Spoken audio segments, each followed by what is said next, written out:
Surprise, surprise, this episode of Yu-Gi-Oh! VRAINS was actually a recap episode, which I feel a little bit tricked. I'm pretty sure that when I watched the preview for the next episode last week, they put the bits that were like new footage, so it seemed like a fresh new episode, like they showed a little bit of Revolver, so I was like, oh, we get to see a bit more Revolver in the next episode, that's going to be quite good.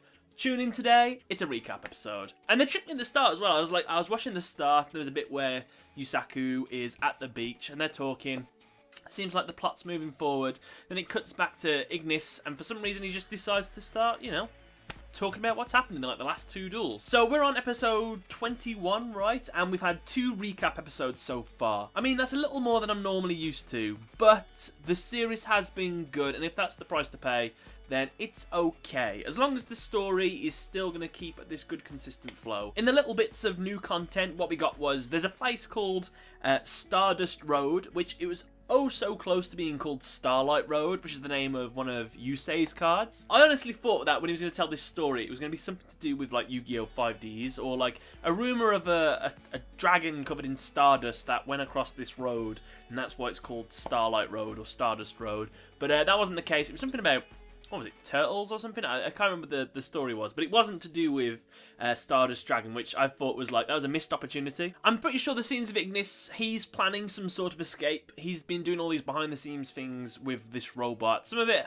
I don't want to know. I don't know what those 2 robots are getting up to, but I think they're working on a plan on getting Ignis out of there, maybe. And the last bit of fresh content that we had was Revolver saying that the final battle for humanity will take place soon. I'm still kind of on the side that Revolver is a good guy, especially with that. If it's the final battle of humanity, then I think he is. We'll have to see though. So yeah, if you haven't watched this episode yet, I don't think it's really worth watching unless you want a little bit of a recap on the past few duels just to sort of understand where we are in the story so far. Then I guess, yeah, go give it a watch. Otherwise, I'm just going to use this opportunity for this review to give sort of a series review of what I think of Yu-Gi-Oh! VRAINS so far, on like the characters, the plot, the duels, the summoning mechanic, all of that. So if you want to watch that, keep watching. Other than that, thanks for watching. Here we go. For this, I'm going to talk about the characters, the duels, the setting, the new summoning mechanic, and the pacing of the show so far. First up, let's talk about the characters. Let's talk about the main characters to start with as well. Him as a main character, I like him personally. I feel like he's got enough seriousness to him that I take the series seriously. Like, it's not meant to be too fun and enjoyable to watch along, because it's kind of a serious tone throughout the series that we've been having so far, and I find that quite refreshing, because most of the other Yu-Gi-Oh! Series, they always start out really like joyful and happy, and then towards the end of the series, that's when the dark stuff comes out. Like with Yu-Gi-Oh! I guess that kind of started quite dark with his grandpa being kidnapped and things like that, but it did end the series when we sort of get to the dawn of the duel arc, where you start learning about the origins of the Millennium items and how they were forged using like loads of souls of people that were killed. Yu-Gi-Oh! GX, that was something that was like pretty childish throughout the majority of the series, and then as soon as we started going to the alternate world, people were dying or getting sent to the stars. We had Jaden fusing with someone. Things like that. So it definitely did get dark towards the end of the series. Yu-Gi-Oh! 5Ds is another one. That was quite a serious show throughout the majority of it, except there was a lot more light-hearted moments in it. In this series especially, I think it's more serious than the light-hearted moments. I think without Ignis, you need that kind of balance, where he's sort of the playful one rather than the main character. Whereas, like, let's say Yuma and Astral. Yuma was the fun one, and then Astral was the serious one. But I quite like focusing on a more serious character. And yeah, it's something different for the Yu-Gi-Oh! Series. The main character, I'm happy with. I'd like to know what you think of him so far. Are you on board with him, or do you wish he was a bit more, I don't know, just a bit different? All of the supporting characters I like. I like all of them. They all seem quite interesting. Even Blue Angel, which she started strong, then sort of became a little bit of a damsel in distress, but now she's kind of redeemed herself a little bit. So yeah, in my eyes, Blue Angel is a good character. The Go guy, actually completely forgot his name, the one that uses the Goki monsters. We haven't seen too much of him, but he seems alright. I'd say he's the weakest one of all the characters that we've been introduced to so far. Zyzen has a little bit of personality to him, but I feel like we need to see a little bit more of him as well. And Ghost Girl, I think, is the strongest character in the little side cast thing. Revolver as well. I wouldn't put him right up there because we still don't know much about his motives and things like that. So he's someone that we need to learn a little bit more about. So the only thing I'd have to say a problem is we don't have a clear antagonist of the series so far. I'm not sure if Revolver's meant to be a rival or the main antagonist of the series. So I have no idea who we're really trying to fight against. And if I was to go straight onto the plot of the Yu-Gi-Oh! VRAINS series, I like the idea of trying to bring down a network system. But my only issue is with it, I just don't understand the weight to this action. People want to bring down VRAINS and get rid of it. Okay, but what does that mean for the outside world? They've kind of established that it's like a social place where people go and gather. But is it just like kind of like the internet? Like if the equivalent of the internet getting shut down, that's what Hanoi wants to do. This is what they're trying to eliminate. So if that's the case, then that's really bad, because that's kind of like our infrastructure in today's modern society.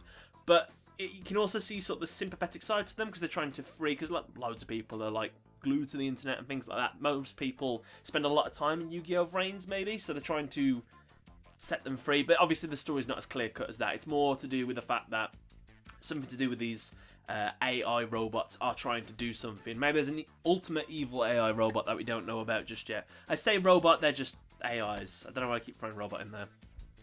So my only problem with the plot, I think the plot is good. I like the way it's unfolding, the things that we learn, especially with the backstory of Yusaku and his troubled past. I am genuinely curious what they were trying to achieve with that.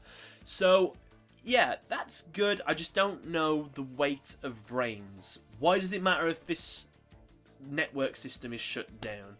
If you guys know, let me know in the comment section below, please. Now, the setting of Yu-Gi-Oh! VRAINS, it's a weird one because I can't really place it in the timeline. So I would say Yu-Gi-Oh! Arc 5. I'm not too sure if these all exist in the same universe. Like, Yu-Gi-Oh! Arc 5 didn't exist in the same universe as Yu-Gi-Oh! GX, Zexal and all. That's why none of the main characters existed in Yu-Gi-Oh! Arc 5. Yu-Gi-Oh! Arc 5 seems like it's in the future.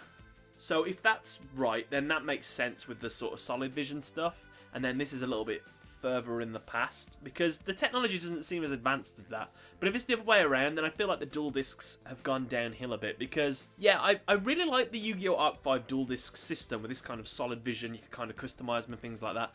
I did a top 5 Yu-Gi-Oh! Dual discs video, and I still stick to the fact that Yu-Gi-Oh! Arc 5 had the best dual discs. And then this one, honestly I can't even remember them that well. But it is an improvement over Zexal's dual discs, if I had to say. I'm glad to get rid of that. But we don't see any we don't see any duels in the real world at the moment. So that's just kind of strange. We've had no real world duels. It's all been taking place in the Yu-Gi-Oh! VRAINS system. So yeah. The lack of master duels as well, I'm okay with. Some people don't like the speed duels because it's free monsters, free spell and trap zones. And they just don't think they're as weighty as real duels. But I actually quite like them. Some duels you want over faster. And then when it's a serious duel, you go for a master duel. I like that. I think that's pretty good. So the setting of the series, it's okay. I think it's the most grounded in reality, this setting of Yu-Gi-Oh! VRAINS. So I'm absolutely okay with the technology that's available at the time in VRAINS. Now, the summoning mechanic of this series. Each new series of Yu-Gi-Oh! Gets a new summoning mechanic. Yu-Gi-Oh! We won't count, but I guess it had Ritual and Fusion. GX had, was mainly sort of Fusion. We get to see in abundance. We had, Contact Fusion and stuff, if you want to class that. Yu-Gi-Oh! 5Ds, we had Synchro. Yu-Gi-Oh! Zexal, we had Exeses. Yu-Gi-Oh! Arc 5, we had Pendulums. And we had all the other summoning mechanics all mashed in together with Yu-Gi-Oh! Arc 5. Now, if I were to say anything that's bad about this series, coming off the heels of Arc 5, though it wasn't a perfect series, the fact that they had all the summoning mechanics was really good, and I really liked that aspect of that series. I even like the fact that each dimension had their own summoning mechanic and they were just going against each other, because that's something that most people argue about, which is the best summoning mechanic. Is it Synchro or Xyz? And this was a sort of way of pitting them against each other. In this series, we were unsure if they were going to introduce and keep, pendulums, fusions, and things like that. And in a way, it's good that they didn't include them, because having pendulums as well would have been confusing for new viewers, and it'd be very confusing matches that we have to have with all these different summoning mechanics and stuff. But they've gone to just keep it to Link monsters, which is both good and bad, because Link monsters, one of the big things is that you can summon other extra deck monsters to those zones. But without that ability, we can only use Link monsters. It's a great way to promote the new summoning mechanic, but it honestly all depends on if you like the Link summoning mechanic. Me personally, I'm absolutely fine with it. It's something different. It does a lot of changes to the games, but I'm okay with the Link summoning mechanic. So yeah, I'm fine with it. Honestly, yeah, it just depends if you like the link summon mechanic, whether you like the link monsters in this new series, and some of them are really cool. The Decode and the Code Talker monsters, I think, are some of the coolest monsters in this series at the moment so far. The Trickstars, though I don't like them in real life, I do think they're an awesome deck that we've been introduced to. The Tindangle monsters, something new and unique, and we've got a lot of new and unique stuff in this series so far. I'm okay with it. So the last thing I want to talk about is the pacing of the show. Now, I think it's been perfect so far. We sort of had, at first, it was kind of an episode of dialogue and sort of plot-driven episode. Then the next episode be a duel episode. And it sort of followed that formula for a while. And then we got like a double duel episode for a big match. And we're still kind of following that formula. Because we had a duel for the past like 2 or 3 episodes. And now we've gone back to a non-duel episode. Where some of the older series, they just can't help themselves. I imagine someone's like behind the director saying, listen, if they're not dueling, people aren't enjoying this, so we've got to have a duel every single episode. My only worry with the series is going to be if it ends weak like Yu-Gi-Oh! Arc 5 did, because Yu-Gi-Oh! Arc 5, I was really on board with. It started strong, there were some awesome bits in the middle, but bits and pieces sort of weighed down the series, and then the very ending I found very anticlimactic, and not how I expected the series to go. So, I hope that this series has an ending in mind and it knows what it wants to do and the route it wants to take to achieve that end. I've said I've liked a lot of stuff about this series. I have mentioned a couple of things that I dislike about it, so I feel like I've given you like a fair viewship of the Yu-Gi-Oh! VRAINS series. At the moment, it's an incomplete series. I'd probably give it like an 8 out of 10 so far. So yeah, I could probably waffle on for ages, but I'm just going to call that there. I would love to know what you guys think of this series so far. Let me know your thoughts and opinions. If you want to do something a little bit different, put in the comments down below, put the title, characters, settings, summoning mechanic, pacing and duels, and give me like a out of 10 review, what you think of the series so far. And if you want, you can do that for like all the other series if you want. Give me a review of GX, OG, 5D, Zexal, and Arc 5. But guys, thank you very much for watching. Don't forget to give the video a like. Catch you later.